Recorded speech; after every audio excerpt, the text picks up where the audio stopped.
Hi guys! So lately, puro Dota nilalaro ko.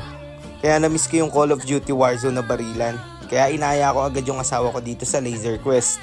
Bang! Bang! Mga ganun pa siya, ba? Diba? So, panoorin nyo guys kung gaano kaganda dito. Ang rate niya pala is Monday to Thursday, 250.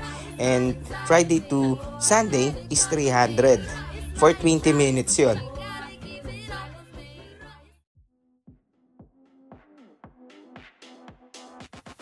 So pagpasok nyo dito kayo magsusuit up, pero papanoorin nyo muna ang tutorial kung paano nyo gagawin at paano kayo magbabarilan.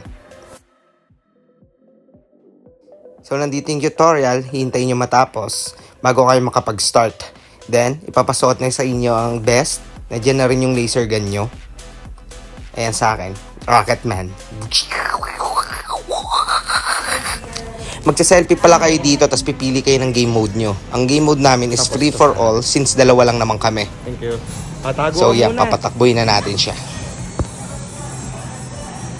So kagaya ng Call of Duty Warzone, bago mag-start, syempre may countdown din yan.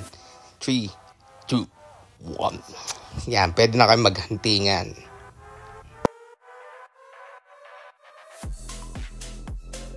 Malaki din ang tatakbuhan nyo dito at tataguan guys ah. Sulit na sulit yung 20 minutes na akala nyo maikli lang. Pero sa totoo, mapapagod na kayo dyan kakadapa tsaka kakancel slide nyo dyan.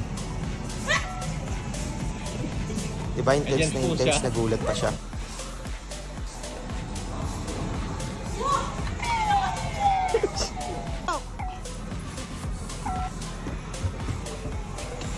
Pagpasensyahan nyo na katulad ko, trash talker din asawa ko. Sinasabihan akong bobo. May honghang pa, hindi lang bobo.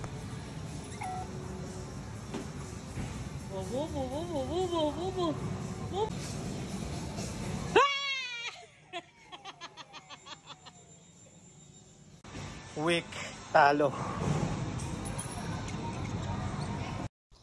So mukha lang siya panalo sa laban namin, pero tambak na tambak siya sa score kasi hindi siya marunong gumamit ng power ups. Yun lang.